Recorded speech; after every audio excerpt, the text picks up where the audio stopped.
All right, it's your girl Sandra D, the main event, and welcome to my channel and to my community of love and unity.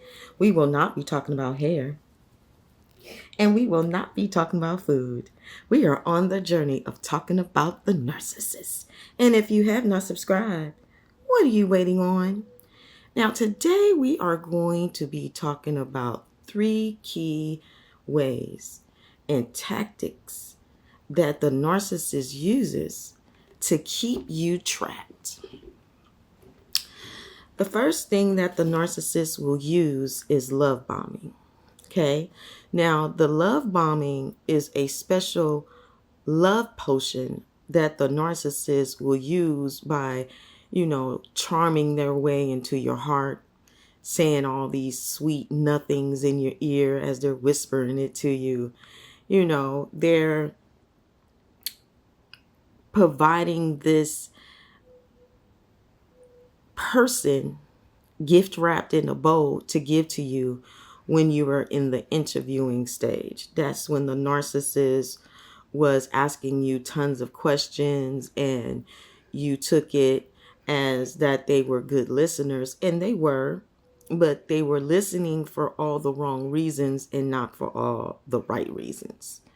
On why you were sharing the information, you felt comfortable enough spilling the tea, kikiing it up with the narcissist. And that's what they wanted. They wanted you to feel comfortable because they have to gain your trust, in order for them to run this manipulation. So they were giving you samples, of the things that you said you desired when they scripted this person based off of the information that you gave them. So then they love bombed you with the information that you gave them by telling them the things that you desire, the things that you want. And they took that, scripted up a character, gift wrapped it in the bow for you to receive this gift. Okay, so love bombing is the first way and the first tactic that they use because they want to keep you in their grasp. The second thing that they did was when they knew that they were gaining ground by gaining your trust, the next thing that they did was they used a love spell, witchcraft, okay?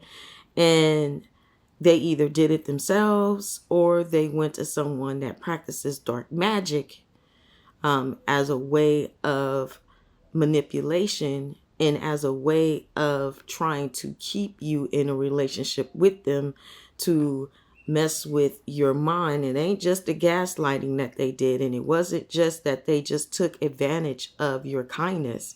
They also made sure that they went to someone that could help them in trying to keep you in their life forever. Okay. And so they used your photo, if you took pictures, they wrote down your name. If they've been in your house, they probably used some personal things, gathered those things up, and the love spell can also be called an obsession spell. Okay. Now they used the love bombing and then they used a spell on you as well. Okay. And the next thing that they did was after they were, rewiring you and your emotions and things of that nature, that's where the trauma bond comes in. And the trauma bond is to leave you in a state where you're confused, but it's also in a state to where the narcissist wants to leave a door open to be able to come back to continue the abuse so that you could be connected with them through all of those things all wrapped up together in a bow that the narcissist has given you as a gift. Wrong type of gift, but it was the narcissist doing all of these things to try to keep you bonded to them. Okay? So that's where all of these tactics come in from. And why it's a challenge and it's hard to break these things. And the narcissist has done this, okay, because they have unhealed traumas in their life. And these are things that happen to them as kids. And so as a child, something happened to them and it shattered them in the inside. And they did not recover and did not get the help that they needed when they were adults to be able to heal those childhood traumas. So they go around treating people how they were treated, and to them, that's a normal way of living. It's a learned and practiced behavior, okay, that the narcissist continues to use in its lifestyle, male or female. And so the narcissist, whatever kind of trauma that they went through, they built this alter ego, okay? And the alter ego comes into place as someone that they're not, but someone that they inspire to be, as someone that can never be hurt or be invincible and not attach themselves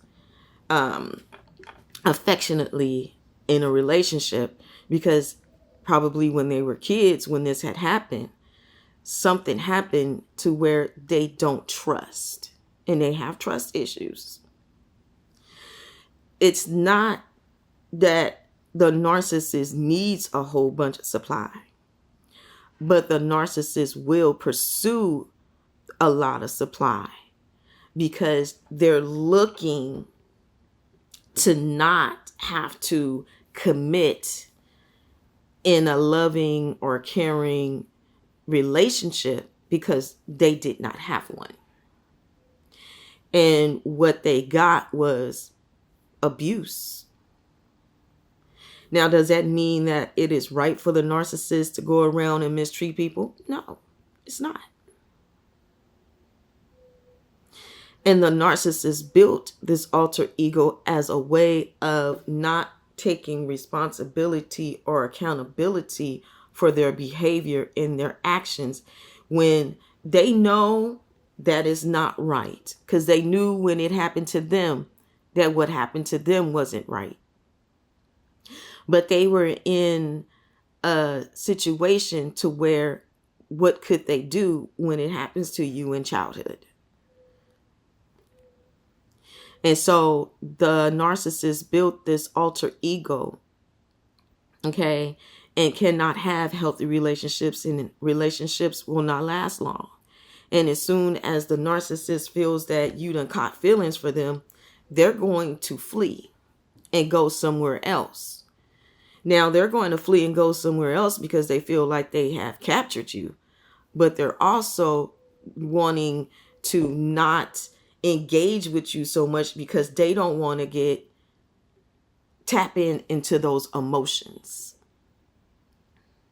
because they're reverting back to a childhood trauma to where it's something in them that says, no, I can't do this because when this happened to me, this is what occurred.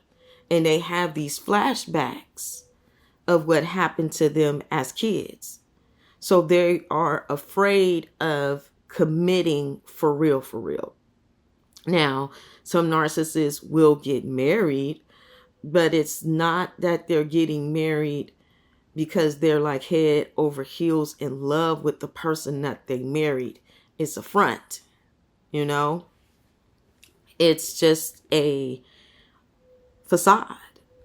And they want to portray and have this lifestyle. And they want people to believe, you know, that they have arrived, that they got it going on. But it's all smoke and mirrors. It is all a house of cards that are built on lies. And the people who pay for it are the people that are in the narcissist circle. You're not the only one that when dealing with a narcissist, that you were the only one that was receiving the abuse. No, the narcissist figured out a way to manipulate and try to get out of taking responsibility for their actions, which is why they do the shift blaming. Throwing things up in your face and saying that, well, you said you would do this and you said you would do that. And of course, these are things that you did say, but you didn't say it in the sense of abuse me, hurt me, mistreat me. No. But the narcissist twisted it that way because this is something that happened to the narcissist. The narcissist is using things that they learned. The narcissist is still holding on to past trauma hurts. And when you are seeing the adult version of the narcissist, you're only seeing the narcissist as an adult, but you don't see how they never grew up, because the behaviors and the treatments that they give you is childish and is very immature. And the narcissist is very aware that this is not how they're supposed to treat people. But the narcissist continues to do that as a way of feeling as though they're dealing with a childhood trauma that happened to them as kids. So they're trying to cast those things onto you. And they are doing these things because they do have a fear of being rejected, because they were already rejected from the trauma that happened to them as kids. But they feel like it's okay to reject you because this is a learned behavior. It's not reality, but it is reality for the narcissist, which is why they have this fantasy of how life is supposed to be. It's never reality when you're dealing with the narcissist. They live on Fantasy Island and they want you to be blinded and put on blinders like they do. This is why they try to groom you during these tactics and tricks and things that they do so that you will be like the narcissist. Now, the narcissist is going to have some kind of structure on the way that the narcissist sees fit, because again, the narcissist is living in a fantasy. And the narcissist is rewiring you to be like they are because they were rewired during that trauma. So they use love bombing as a way for them to gain trust. It's just like, that saying, when you were growing up, don't take certain things from strangers or don't talk to strangers, because there are some, people that don't have your best interests at heart. Okay, well, this is a narcissist who did not have your best interests at heart. And they wooed you, or they gave you gifts, or they gave you this false hope, that, being with them would be the best decision and best thing that ever happened in your life. And it's farther from the truth. Okay. It's not a happy ever after. It's a nightmare on M Street. And the narcissist is continuing to try to keep things I guess you could say like a hoarder would do, try to keep things and can't let go of things because they are stuck in the past.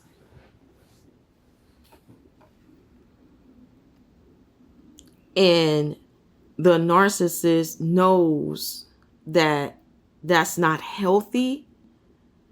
But since the narcissist is selfish, the narcissist does not care because that alter ego was built and established that way. So the narcissist may start in the beginning of being kind and cool, and you thinking that, this person wouldn't do you any harm. And I'm talking about family, friends, loved ones, co-workers, business partners, things in that nature. It's not limited. Because the goal is for them to get what it is that they never had or didn't get. And now they're trying to figure out how they can get those things as an adult. And so they're gathering up supply to fill in that void, a void that only God can really fulfill in the narcissist, because that narcissist needs to be healed. And the narcissist will not be able to keep relationships in a healthy way because the narcissist is not healed. So the narcissist will use love bombing and love spells and a trauma bond, to try to keep you attached to them. But the attachment does not stick and it does not last for some people. Some people, they are still willing to do certain things for the narcissist because they're enablers. And that's what the narcissist wants. Someone to enable them to be able to continue to live in this fantasy of them being able to get away and continuously get away with the behavior. In the relationship, when you decided to walk away, you was letting the narcissist know that this is not okay and you can't treat me this way. And the narcissist got a narcissistic injury and had a flashback to when they were a kid. Now, you wasn't doing anything to the narcissist to beat them down in that capacity, but that's how they took it. They took it that way because, again, unhealed traumas. And that is not your fault, nor is that your problem. And there is nothing that you can do to assist or help this narcissist. Because as you are on your journey of healing, you had to do the work. And it was painful. And I'm sure you had emotions that were haywired. Because you could not understand what type of relationship was this. Because it's not a normal one. You done had relationships and you went on, the other person went on, and that was a done deal.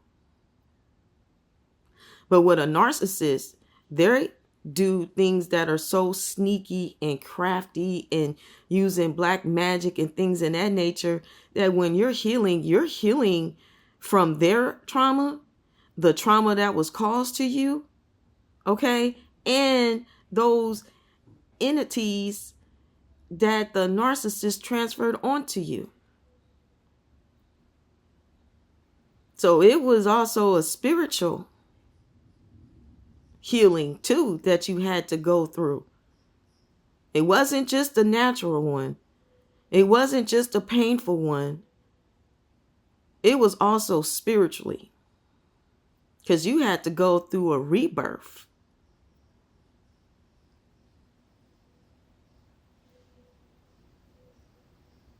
So all that you went through and that you experienced are all the things that the narcissist is reliving every single day, 24/7, 7 days a week.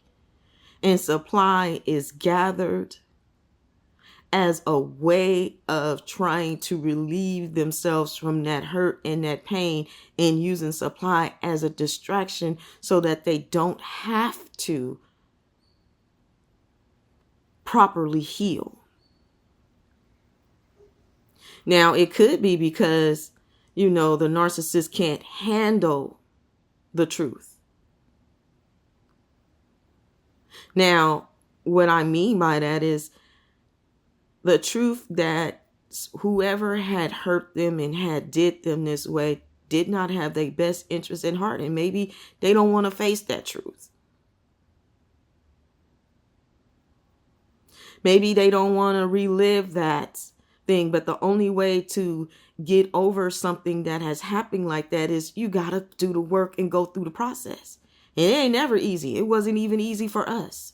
So why would we allow or make allowances for someone to think that it's okay that they don't have to address those traumas, that unhealed pain, that suffered wrong?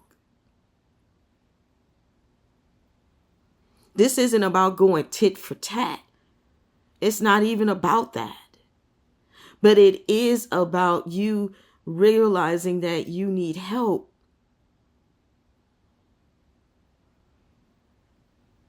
The narcissist. And they have to do the work. You cannot help the narcissist. So if you're thinking about staying in the relationship, hey, I can't knock somebody for what they do and what they do not do, or the decisions that someone makes, because God gives us free will. But what I can tell you is that I don't believe it will get any better.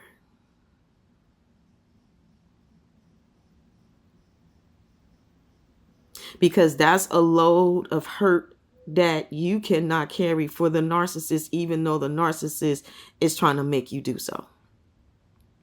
That is an impossible task, because if that was the case, the narcissist could have handled that and carried it. So narcissists get supply and use these things because they're looking for someone to carry their load of burdens and traumas and unhealed hurt. But that's just not how it works.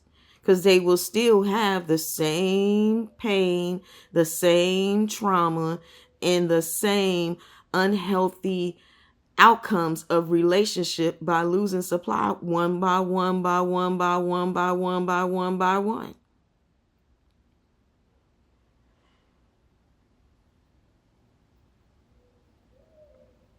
And the narcissist is aware of this, which is why the narcissist is always trying to gain new supply. They know their relationships ain't gonna work because of their behavior.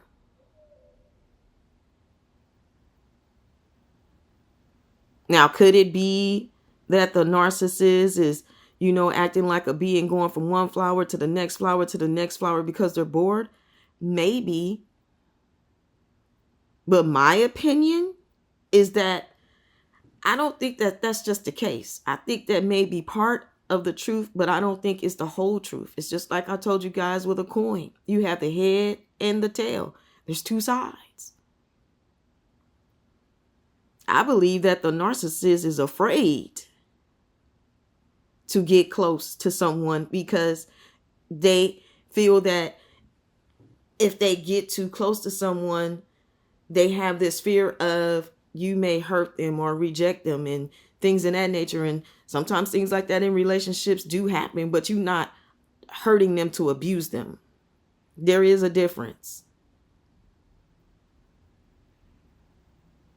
Sometimes you're correcting someone out of love, but it's not out of disrespect. It's not to belittle. It's not to control. It's not to make you feel bad for who you are as a person, but it is a correction to let you know you could be better. And there's a healthy way to go about doing it. and riding off into the sunset without them trying to ride you like your name is Seabiscuit or Secretarian. So yes, the narcissist is using their unhealed traumas as a way to control you, because those traumas are what controlled the narcissist and has wounded the narcissist and left them in a world of pain.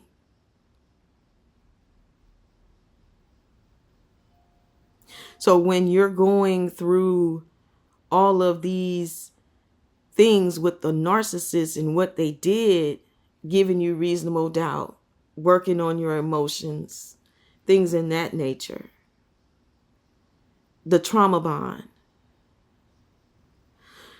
you had to go through the process of learning what narcissism is, but you also had to go through this process to recognize and realize some things about yourself. That doesn't mean you were a bad person or you did anything wrong. No, but you needed to learn how to have boundaries. You needed to understand more of your destiny that you are destined for. And also that you can be friendly, but you just can't be friends with everybody. And that's just facts. That's just the truth. Because everybody ain't your friend. And you learned these lessons the hard way. But you learned them. You learned them by being in this community. But you also may have learned this in your freshman, your sophomore, your junior, and your senior class.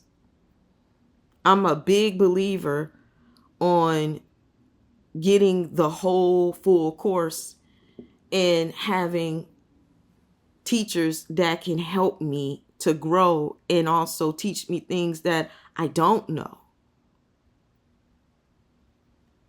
And you have to get with right people that have actually gone through your experience and not someone that's just trying to make money off your pain. So just be careful, because there are some wolves in sheep clothing. There are. And as you're going through this process, you'll recognize and see which ones those are.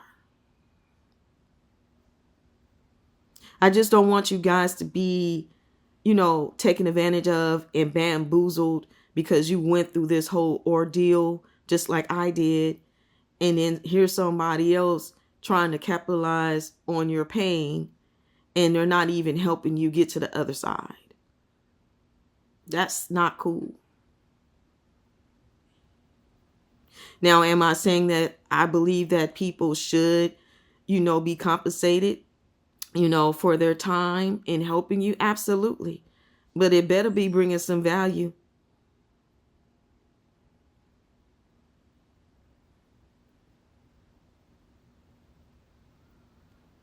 Because I didn't get here on my own. I had to do the work. I had to do the research. I had to do the journaling. I had to process these things. And I had to detox those things. And it was hard and painful. And I did feel some bitterness and some anger. Oh, I'm not even going to front and lie about that. But I also went to God and was like, God, help me with this. Because I did not want to be like the narcissist. And I wasn't going to go around with somebody else's baggage when I got my own to deal with.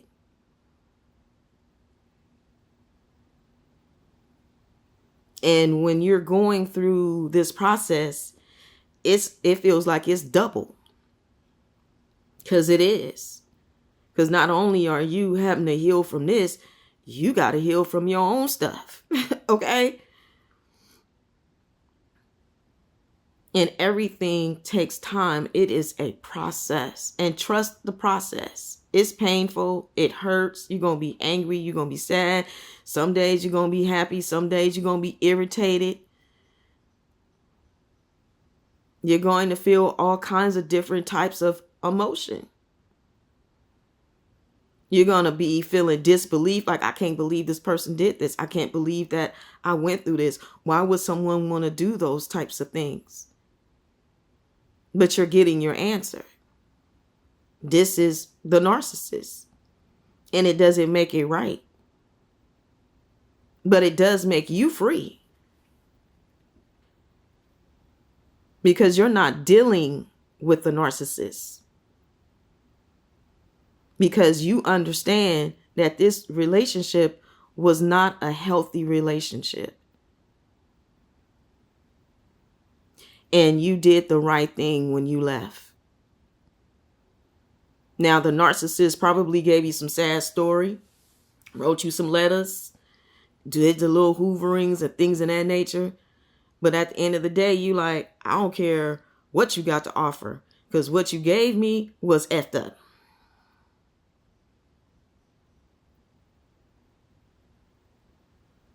And you don't hold a lot of bitterness as you're going through the process.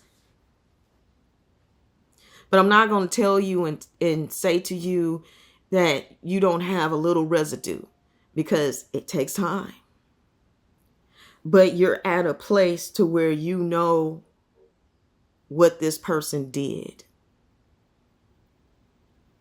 And you know that there is no excuse for you to behave and mistreat someone that did not deserve that.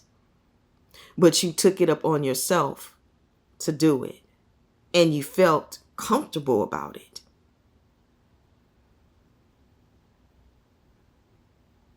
You felt comfortable.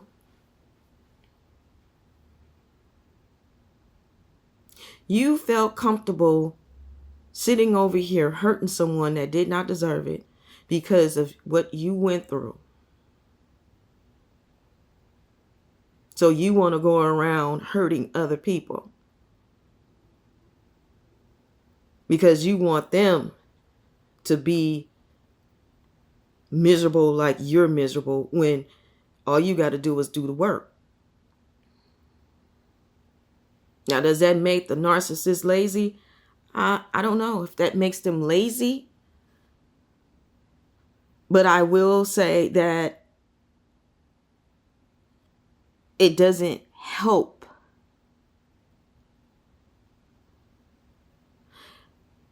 the narcissist in any kind of way when they continue to do so. Because not only are you hurting people, in the end, you're hurting yourself even worse. Because at the end of the day, you're going to wind up being all alone with nobody but yourself. Then you're going to have to address those things voluntarily or involuntarily. Now, does the narcissist reap what they sow? Yes. How they going to reap that? I cannot tell you how they're going to do that, because I don't know how God is going to handle the situation. But one thing I do know is that God will.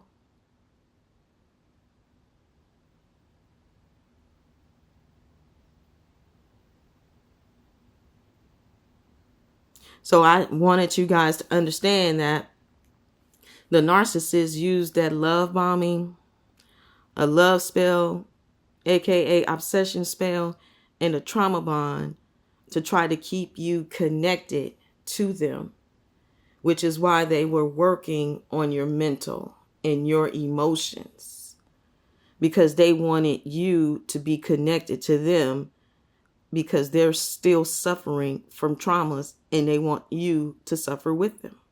And that's just not how that worked. And that's not how it works. Now, if I triggered someone while you're watching this video, I deeply apologize.